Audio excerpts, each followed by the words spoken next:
19 बार police case हुआ आपके ऊपर। एक गोंडा का गुंडा कैसे स्टूडेंट्स का फेवरेट बना। मैंने सुना 20 साल की उम्र में आपको घर से निकाल दिया था, एक बार आपने मास्टर को भी पीट दिया था। ये बात ठीक है कि स्कूल में आप चीटिंग करके पास होते थे? मैंने सुना आपकी माता जी आपको खूब पीटती भी थी। मदिरालय में मैंने सुना आप 6 महीने बार टेंडर का काम करते रहे। क्या टीचर से ये सब चीजें अपेक्षित होती हैं आज के समय में? आपके एस्पिरेशन कुछ अलग थे कि भाई मैं या तो करूंगा ठेकेदारी या करूंगा राजनीति।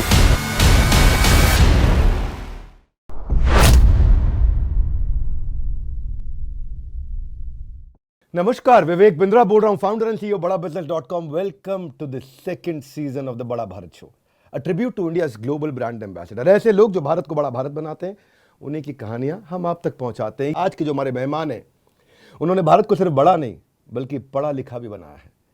कंटेंट ऐसे समझाते हैं कि बच्चे एक बार में घोट कर पी जाते हैं। दबंग है, हर चीज में इनका अपना एक ढंग है।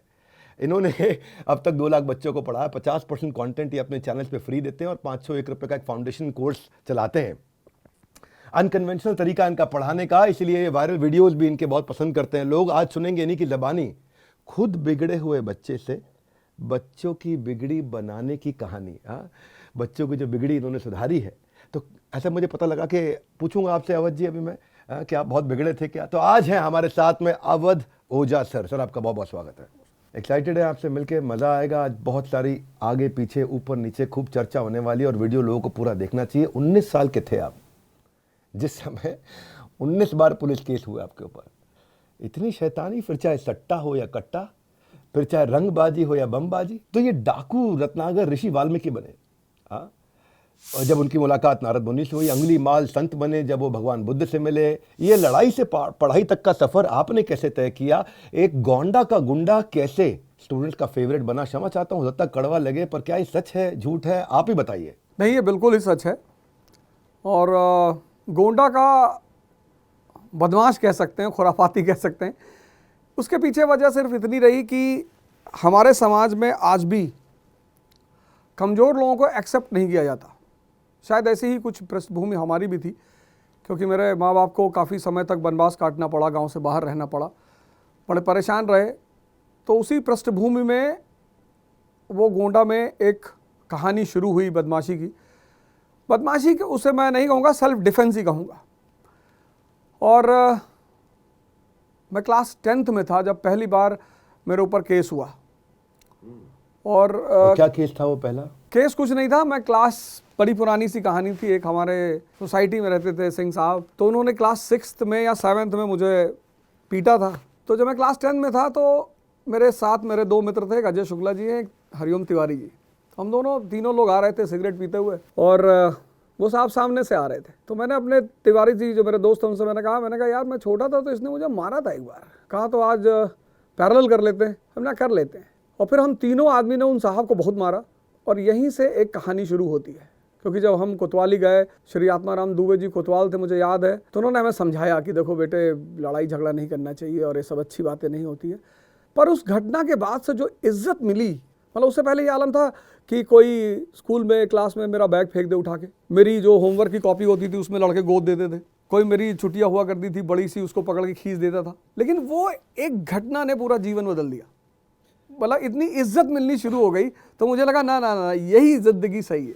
देखिए, मैं ज़रूर कहूँगा कि हो सकता है सब घटनाएं हुई, पर आप इसके ऊपर इतना बेबाकी से बोल देते हैं तो कहीं डर नहीं लगता बच्चों के चरित्र पर असर पड़ेगा? मैंने सुना 20 साल की उम्र में बाद में आपको घर से निकाल दिया था, एक बार आपने मास्टर को भी पीट दिया था। नहीं, वो पीटा नहीं था, हालांकि इल्ज़ाम मेरे ही ऊपर है, और वो हमारे पीटीआई थे, तो उनकी आदत थी। मैं ये टीचरों से रिक्वेस्ट करूँगा आपके मंच से कि हमारे देश के जितने भी शिक्षक हैं वो सिर्फ हमेशा विद्यार्थियों को देखें, उनके पिता को और उनके परिवार को कभी ना देखें।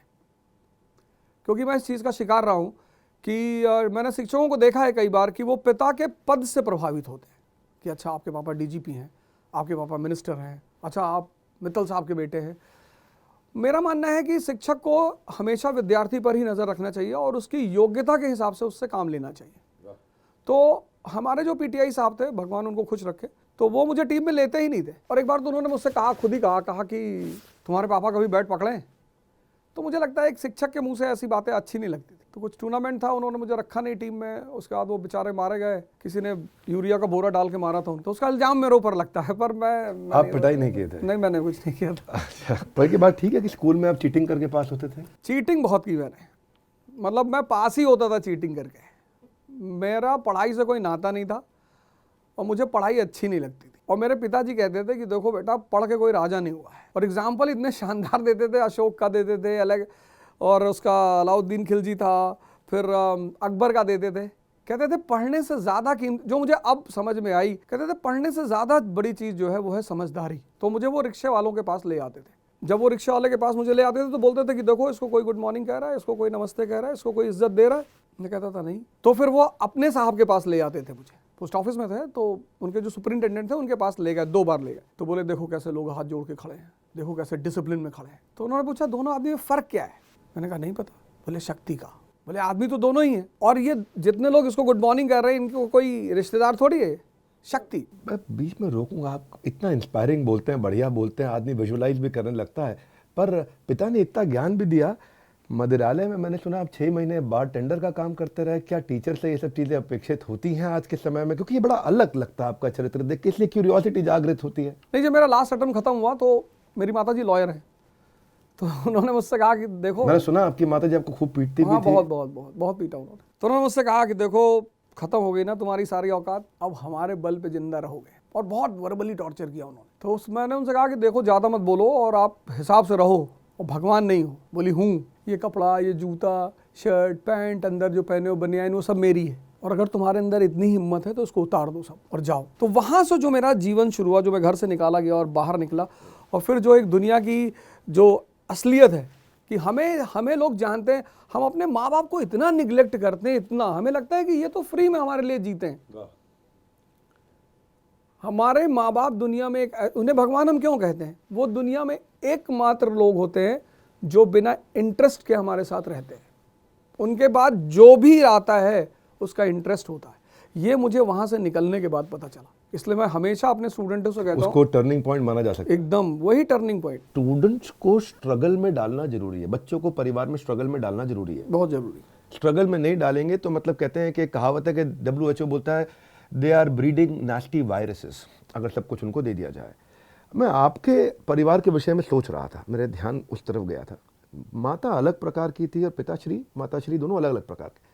पिताजी बोले कि यार सुट्टा मारोगे, दारू पियो, घर बैठ के करो। माताजी बोलती थी कि इतना मारेंगे तुम कुछ कर नहीं पाओगे। तो ये जब दोनों प्रकार के आपके पेरेंट रहे, आपके हिसाब से आइडियल पेरेंटिंग क्या होनी चाहिए? 360 डिग्री पेरेंटिंग क्या होनी चाहिए? नहीं, यूएस कैपिटलिज्म को बढ़ावा देता था और यूएसएसआर कम्युनिज्म के माध्यम से वर्किंग क्लास के जो राइट्स थे उनको प्रोटेक्ट करता था। तो दोनों अपना काम करते थे। तो मैं सोचता हूँ कि मेरे पिताजी मेरे अंदर का जो नैसर्गिक इंसान था उसको नर्चर करते थे कि कोई बात नहीं, बढ़ जा तू आगे। कभी कभी तो मुझे ये लगता था कि कोई कांड मुझसे करा के पीछे से मेरी माँ को बैक करके पिटवा देते थे। वो तो मेरे सामने अच्छे बने रहते थे कि नहीं सिगरेट, कोई बात नहीं, फिर मेरी माँ को बता दिया कि चौराहे पे खड़ा है। तो ये जो काउंटर बैलेंसिंग पेरेंट्स में होती है, ये होनी चाहिए। एक तरफ